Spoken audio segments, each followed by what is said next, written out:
This piece was mostly reported by Lachlan, and the thing I loved about it was I incredible. love that you said that in case it is any kind of Russian illegal action or any come for Lachlan who want to. If Lachlan falls out of a window, it's my fault. It was run by a bloke named Paul Dacre for a long time, who had a very special delivery with certain people that started with the word C. And it was a 4-letter word, and we'll let everyone else fill in the gaps Chum? there. Yeah, it might have been chum. Yeah. Well, And so Trump was personally choosing all this music, which is all well and good, except twice an hour I heard one song would just crank out at top volume. And which that song was it?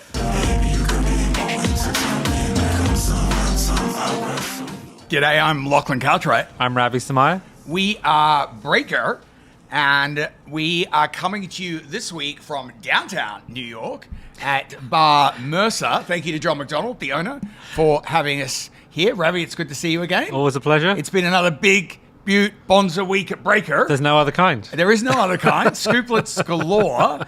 And we've been reporting out about the Wall Street Journal and Emma Tucker and some goings on there. We had an item last week about a piece that was desurfaced from the Journal's Very dystopian homepage. Very dystopian, right?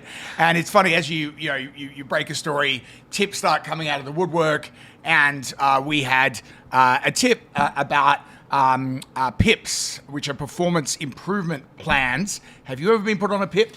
No, but one of the things I like least in the world is kind of corporate culty weirdness. Like, I feel like as soon as people start working at a company, they start dehumanizing everyone else and doing all this strange stuff. And what a PIP is, for people who don't know, is a performance improvement plan. And it basically means we don't like you, and we're sort of going to bully you with a piece of paper telling you what you have to change about yourself and your work in order to remain here, which would be bad under the best of circumstances, and these don't sound like the best of circumstances. So Emma Tucker came across from the Times of London, the Sunday Times, a couple of years ago, and replaced Matt Murray, who is now running the Washington Post. And PIPs have almost doubled under her leadership. And what is kind of amusing here is last year, the Journal wrote a piece headline, "The most hated way of firing someone is more dominant than ever. It's the age of the PIP." And so they do this big piece about, what is a PIP? And, the two workplace reporters are on it, and it's going to great detail about, what you should do if you get a PIP, and they're reaching out to different companies and lawyers. Well, they didn't need to go far to get an expert opinion about a PIP, because numerous people within their newsrooms were on a PIP. And even one journalist who had left the Journal because of a PIP and is now suing the Wall Street Journal, a journalist by the name of Stephanie Armour.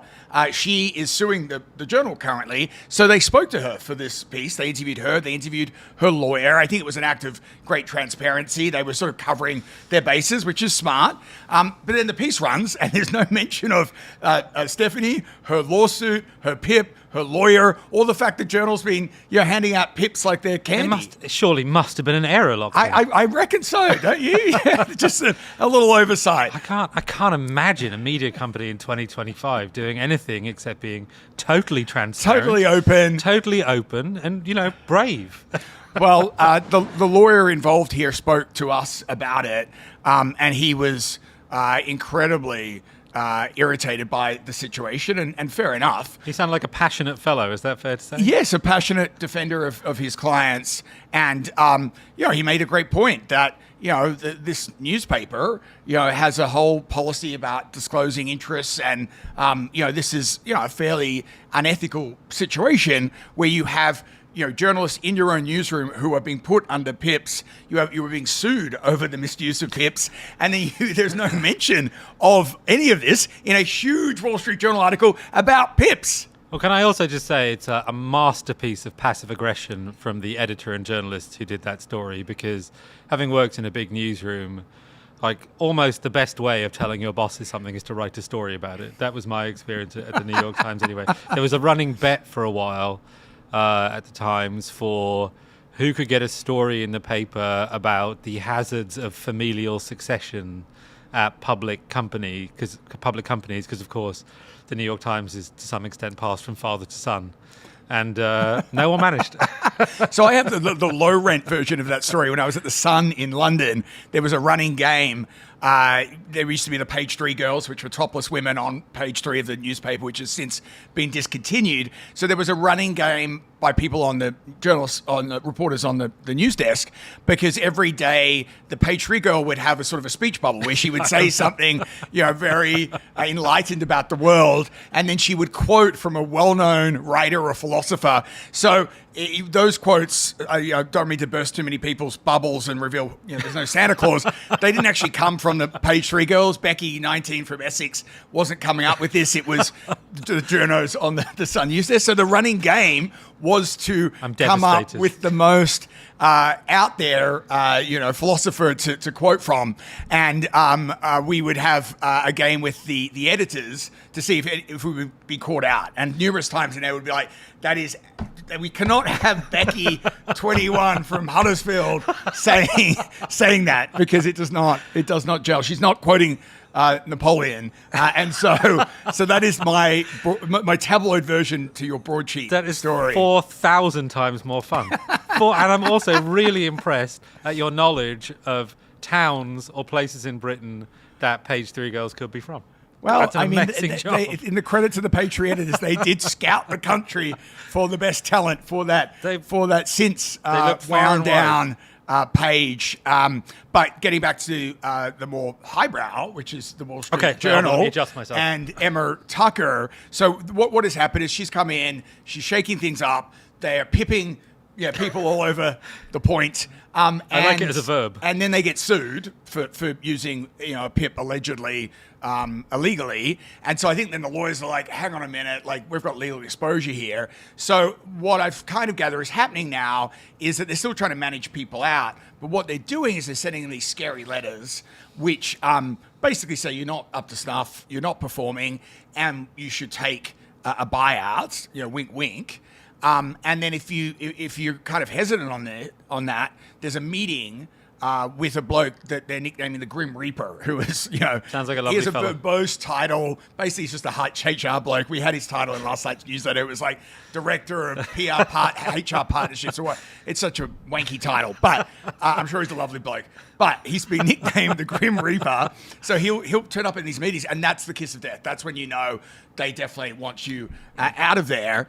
But the culture there is changing, quite dramatically under Emma Tucker. She's even decreed that you can only have a maximum of 3 bylines on stories and no taglines. And the tagline is a byline, that contributor line that kind of goes under the article. And that in itself is pissing off journos who are there, because their argument is that, well, you guys are, cracking down on this performance type things. The first thing you would do is do a byline count. And, if my byline isn't showing up because, you've got a limit on the bylines, well, I could be, under one of these situations where I get pipped, or the scary letter and the Grim Reaper and all of that. Wow, what a sentence. The scary letter and the Grim Reaper. It's like a poem. I think it's just a culture clash, or that's what it looks like to me, because Tucker, of course, ran the Times of London. She's quite successfully. Very successful. I enjoyed reading it. She's a British journalist, and from our previous reporting, seems to have at least a direct line to Rupert Murdoch. And I think she's coming into a newsroom which has, got that kind of storied American journalism, fighting for truth and justice feeling to it, which is great, and we enjoy that too. But the two things do not mesh particularly well. And, I think maybe journalists who, in the story, I think we said many of these people have won Pulitzers or been nominated for Pulitzer Prizes. They're seen as great assets to the newsroom, but maybe not if you're trying to remake a paper and remake its culture. And I think that's the fundamental clash. Well, I'm not going to pip you just yet. Okay. But I'll do my best. My byline count is high. I am reviewing your byline count, by the way. Okay. You might get a scary letter, but we don't have the budget to bring the Grim Reaper just yet. Someone who was visited by the Grim Reaper, and it seems to have made somewhat of a comeback, is Mark Halperin, who was Me Too'd several years ago. And he has then reinvented himself with this business called Two Way, which is Zoom calls which are politically led. He's on a panel with Sean Spicer and another bloke, and he's having great success with that and with his Substack newsletter, which he charges an absolute fortune for. He charges $3,000 or $5,000? 3 to 5K for a newsletter. We should have talked about pricing structures before we started Breaker. But in any event, we had a scoop this week where we revealed who the money was behind Mark Halperin's business as he was just getting off the ground. And it was a bloke called Andrew Indrada, who is a cousin of Viktor Vekselberg, who's a Russian oligarch who's been under sanctions. And Andrew Indrada is mates with Halperin and helped him get off the ground with a bucket load of cash. Now, since then, Mark Halperin's gone out and got further funding. But I find it fascinating, the money behind these media companies. You've got Puck, who got off the ground with money from TPG, and these people I like to refer to as the roofing blokes, Standard Industries. They are the world's greatest roofers. Trust me, they do a bang-up job on roofing. But then they decided to get involved with media because why not? There's a link in there somewhere. Had numerous other investors, and Mark Halperin went and got money from Andrew Indrada. I mean, what I found fascinating about it is, I think you had a quote in the piece, this piece was mostly reported by Lachlan. And the thing I loved about it was incredible. I love how you said that in case it is any kind of Russian illegal action or any oligarchs who want to. If Lachlan falls out of on me, Ravi. If Lachlan falls out of a window, it's my fault. But I put plutonium in my sushi today. Yeah, don't drink the water. What I found fascinating about it was just, I loved how fair the story was, and you had these two wonderful quotes at the end of it, and one was from one of the women who had alleged that Halperin had harassed her, and she, of course, made the very heartfelt case that, look, this was a terrible thing. I never wanted him gone forever, but he should not be in a position of power or leadership. There was Eleanor McManus who had alleged that Halperin had assaulted her. And the great thing that you did is you put next to that a great quote from Halperin saying, look, well, we rehabilitate murderers. They come back into society, and there are mechanisms for them to do so. But if you've gone through one of these Me Too situations, there's no mechanism for you to do so. And I think that set up the fundamental tension at the heart of it. And since all that stuff had happened, I've been wondering, well, how are these people going to come back? How are they going to re-enter public life? Candidly, most of them have egos too big to sit on the sideline for any length of time. And I kind of wondered how it would happen. And from the story, it seems the answer is through solidarity with other wealthy, powerful men who also feel put upon. Because this guy, Intrator, according to the story, felt put upon because his cousin Vekselberg has been put under sanctions. Yeah, he felt like he'd been iced out. Yeah, not too dissimilar to how Halperin had been iced out of society. I think that's a common thread that they bonded over. Yeah, exactly. And it feels like a bunch of these people who feel a little bit put upon have kind of banded together to make a media company. In a weird way, you can look at it like the Bad News Bears. But if you're going to be generous about it. Was that a name that we instead of Breaker, we should have gone with the Bad News Bears? Yeah, we should have.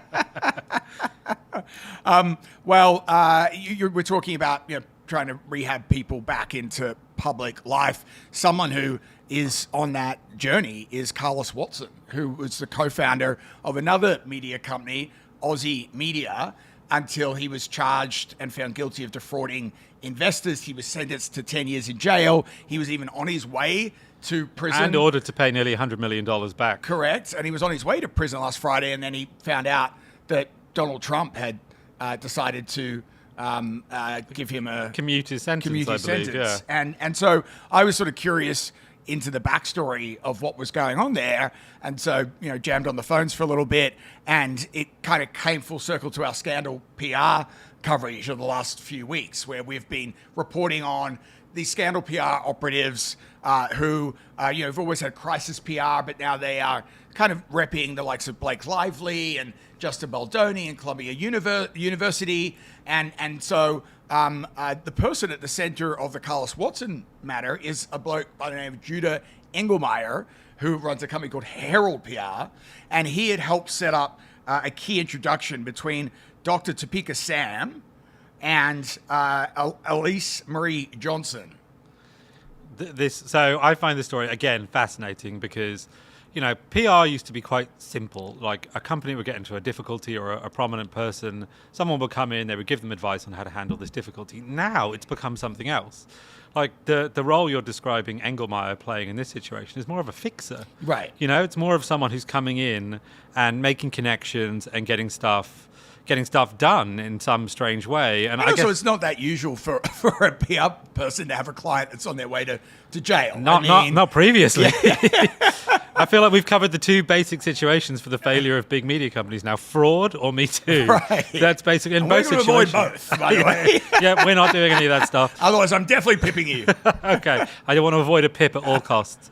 And I found it fascinating because Engelmeyer is also representing Harvey Weinstein, I believe. Correct. Yes, he is representing Harvey Weinstein, whose appeal in New York, his retrial actually starts in a couple of weeks. He's also appealing the LA verdict. And I spoke to Judah Engelmeyer about all of this, and he said to me that, yes, his attention is now turning to the Weinstein matter and to try and free Harvey, basically. And he told me that... You're going to get a T-shirt made, Free Harvey? I am not.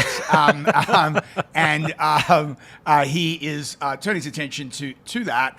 And part of that is Candace Owens, who has got a huge platform. Joe Rogan. Both are people that are promoting this cause. And he speaks to Weinstein in jail, Engelmeyer does, and says that Harvey is reading the coverage and is quite... emboldened by some of the media coverage to help set him free.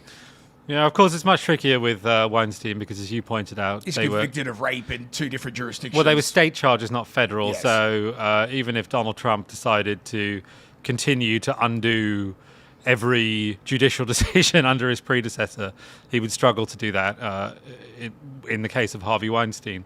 But it certainly shows that something really strange is moving. I feel like what we have now is kind of like 2 tribes who take revenge against each other, and that's American society. That's what's happening now. That's what we live in. That's what occurs. These ones angrily undo everything the previous ones have done, and then the other ones angrily undo all of that. It's fucking exhausting. It's really tiring, isn't it? Can we just let it be? I'm exhausted just covering it. Oh my God, stay reading about it. Imagine being the person plotting it. Or I can't. Or trying to plot the revenge tour. And as you pointed out, these names are amazing. Dr. Topeka Sam. Well, just tell me Dr. Topeka Sam involvement in this. So Engelmeyer speaks to Dr. Topeka Sam. And who is Dr. Topeka Sam? Dr. Topeka Sam is someone that is very involved with criminal justice reform. And then Dr. Topeka Sam speaks to Elise Munro Johnson, who's become Trump's pardon czar. She herself was pardoned over charges.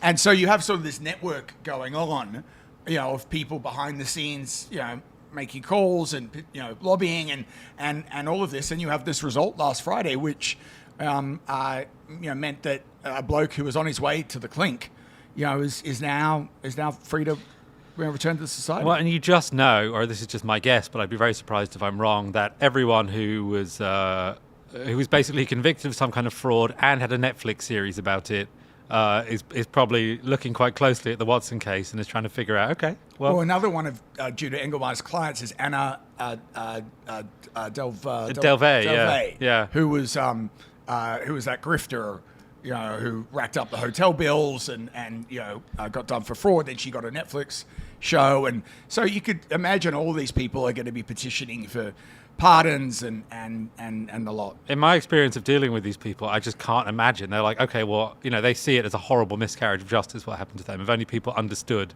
they would understand that they were the victim of the situation. I'm sure Elizabeth Holmes. Yeah, Fire Festival. I can't imagine these people. The Fire Festival's back on. It is. Yeah, we should go. We should do a breaker pod from... Call up Billy, the bloke who got done for that. I totally forgot his last name as well, so I'm happy that you did. That's why I said Fire Festival. Sorry, Billy. So we're back downtown, where we feel at peace. And I've been walking around, as I like to do, and the outdoor dining sheds are slowly making a re-emergence. They were obviously a big hit post the plague. A lot of these restaurants couldn't have people indoors like we are right now, so they created outdoor dining structures and were able to serve food and booze out there, and it became Yeah, for me at least, having lived in London for many years and spent a lot of time in Europe, the streets became very European. Yeah, they did. You'd sit outside and have a drink and have a snack, and you felt like you're in Paris on some corners or in London or wherever. Now, the city made everyone take down their structures last winter, and then put in new codes for the structures and all of this complicated stuff that the restaurants had to go and sort out. But the April 1st deadline is upon us. And, it wasn't that funny an April Fool's joke for many of these restaurants because they haven't been able to get their structures up in time, and they haven't been able to get the liquor licenses up. So now you have a lot of businesses who will only be able to serve food outside and not booze. Which is a really big deal because these restaurants, many of them came to bake that into their business plan. It's really, really hard to run a restaurant in New York, as you don't need me to tell you. The main profit margins are with booze. Yeah, that's right. And the main profit margins are with booze, and you're paying so much rent for your restaurant that really every single extra dollar above that is really precious to you. And they kind of baked it into their business model. But of course, New York being perhaps the most bureaucratic city on earth. I had a friend who lived in Moscow, moved from Moscow to New York, and he had dealt with the bureaucracy in both places. And he was like, the bureaucracy in New York is exactly the same as the bureaucracy in Moscow, except you can't bribe people.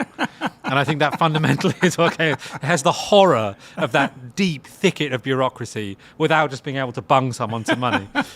And so they're kind of stuffed. They're stuck in the same situation that anyone in New York who's trying to do anything. If you're trying to renovate your apartment or you're trying to get a permit for something. Red tape nightmare. Yeah, it's a red tape nightmare. And I think you found that a lot of these agencies don't talk to each other. And so you're the DOT, which is Department of Transportation. So they're sorting out the structures because obviously they're on the bloody road. Then you've got the Liquor Licensing Authority, the SLA. Then you've got the community boards. Yeah. And I've been speaking to people who've been going to these community board meetings that sound like a riot.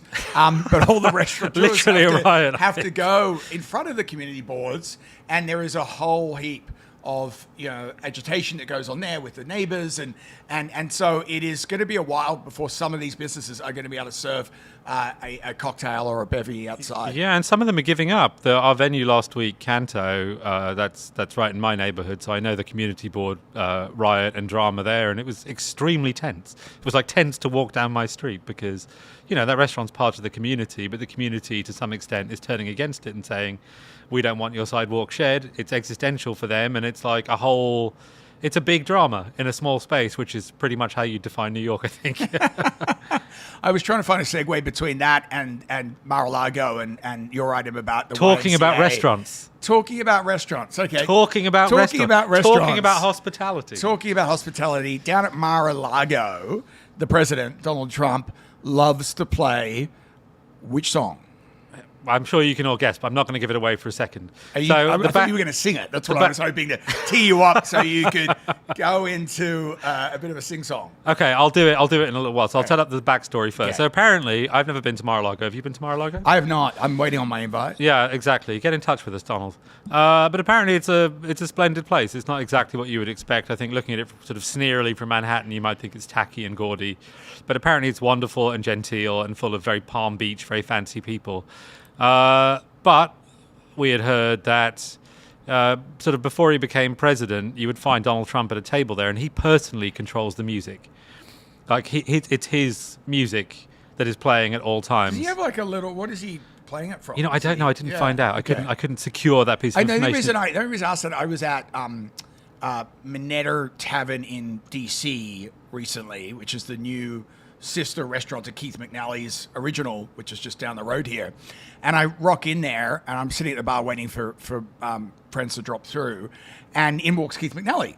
And I thought, I'm going to go say good day to Keith McNally. And he'd recently had a stroke, so I was amazed that he's rocking around to his restaurants on a Friday night. And he said, come upstairs, I'm going to be DJing later.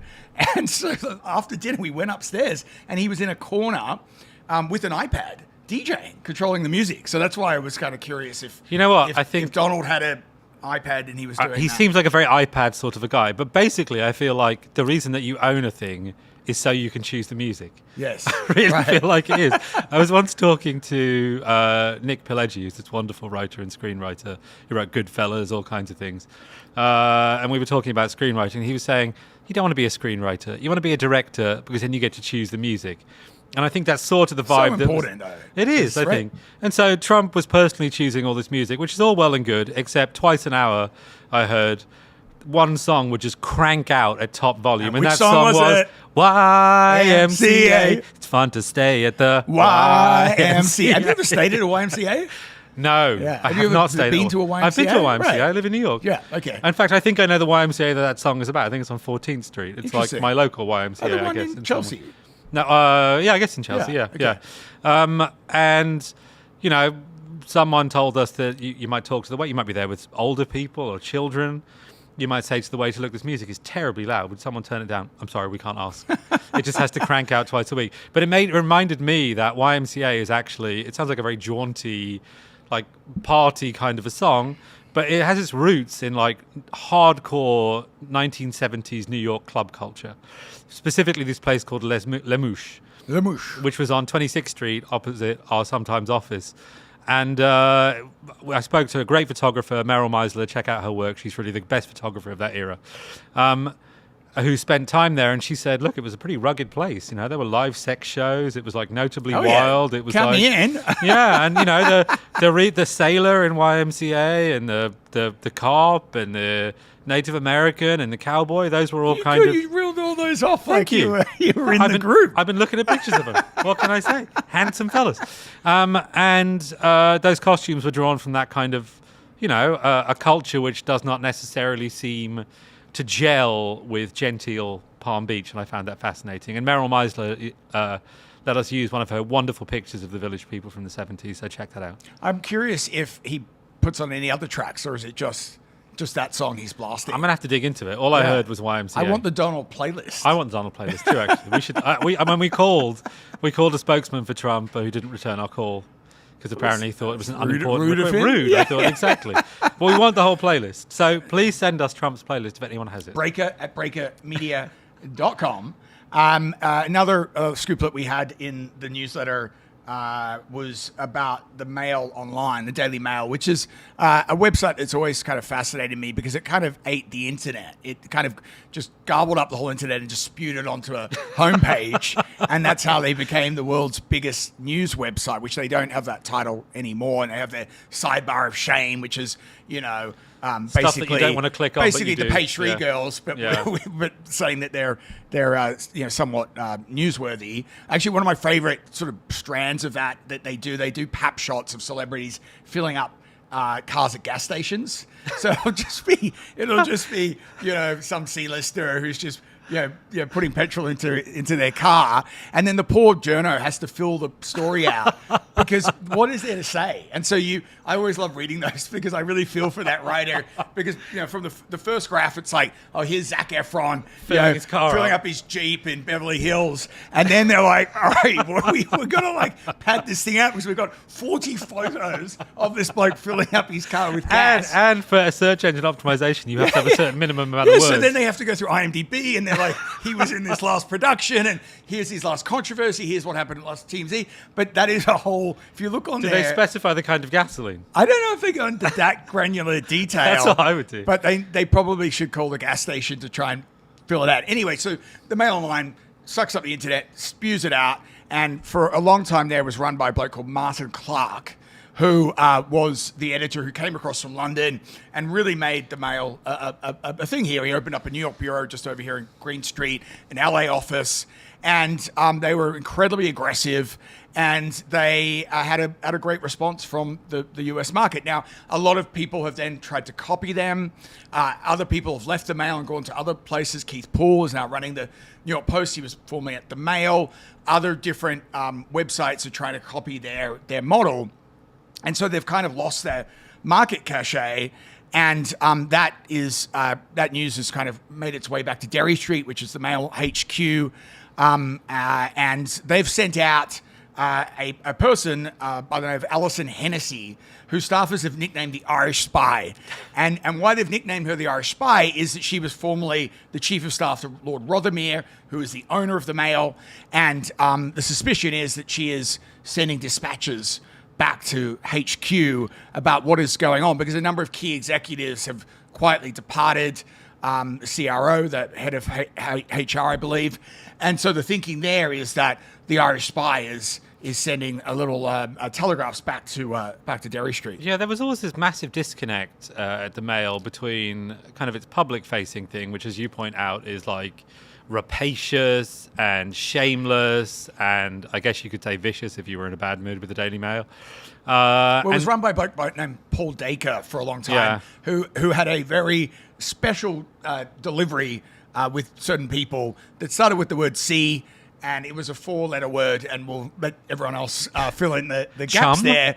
Yeah, it might have been chum. Yeah. Well, if you're on the receiving end of one of those Dacre dressing downs, he would sometimes double see you next Tuesday, if you follow my lead. And he was a fearsome editor, but that was the culture. Yeah, so the culture was, robust and rugged, but it's been owned by the Rothermere family or the Harmsworth family, who were, sort of genteel members of London society. And Lord Rothermere. Lord Rothermere, and, by all accounts, his members of his family do not enjoy the sort of rapaciousness and sort of shamelessness of the Mail. And so there's always this tension between the work that they do, which, as you point out, was just trying to eat the internet, and the kind of feeling in genteel Kensington, where the Mail is headquartered. And my view was, I always thought they felt like, okay, if it's raking in cash, if it's really working, then fine, we'll do it. If it's not, I can imagine they'd be pretty quick to adjust. The Irish Spy. It seems like that's what they're doing. Because the Mail here was at one point a cash cow for them, and I think that is now not the case. They've brought in a new editor who came across from the Times of London and the Independent, I believe, and so they're trying to fix it. But it is interesting that you could have this dominant outlet that for a long time was kind of the go-to for your celebrity news and your true crime and all that kind of mix, and then the audience share has been slowly chipped away by its competitors, and they've made some poor decisions, I think, on the business front and on staffing of key executives as well. So, yeah, I mean, in the end, no one wins a race to the bottom, do they? So. Well, we definitely not winning a race to the bottom. We're rising to the rising to the exactly to the, with a to the wonderful top. corporate culture. No C words. No C words. Except affectionate ones. Big story potentially going to break in Breaker in the next few days, and we might just want to tease that just a tad for I'll just our say audience. we've partnered with our friends at Popbitch. This is something we're going to be doing a little bit of, which are co-publishing and collaborations, scoops and collaborations with other independent media groups and our friends across the pond at Popbitch, who have when you think about the first of these newsletters, who was first to the newsletter race, and people say, it was, this outlet or the Ankler or Puck or whoever. Popbitch was actually, I would suggest decades and decades before anyone, ahead of the competitors. And just to tee it up for our audience, Popbitch covers and writes about. Popbitch is this newsletter in London which started out as a really kind of low-key weekly thing, and it basically it knows everyone. That everyone who's anyone. People in music, in media, people in fashion, people in politics. Art. It is politics. It is incredibly well read. Hundreds of thousands of and all these people subscribers. will send in tips and they'll send in things they've heard, and it's become like this massive driver of news. It was a big inspiration for us when we started. I would say Popbitch and like Private Eye, which is sort of like a Spy, which they're all sort of fancy versions of the same thing. And so we're really excited to collaborate with them. I think it's going to be a juicy story. Can you give me any? I'm trying to tease out if you. It involves the royal family. Ooh. It involves someone nominating themselves for an award, which I always find. You've got my pulse racing as much as the Page 3 girls of yesteryear. We better stop before we go too far. But on that note, go to breakermedia.com to subscribe and like to Breaker. Send your tips to us at either Ravi at breakermedia.com or Lachlan at breakermedia.com. And Ravi, this pod, you can You can watch it on YouTube, which you might already be doing. You can listen on Apple, Spotify, and anywhere else you can get your podcast. And we'll be back next week. Cheers. Thank you.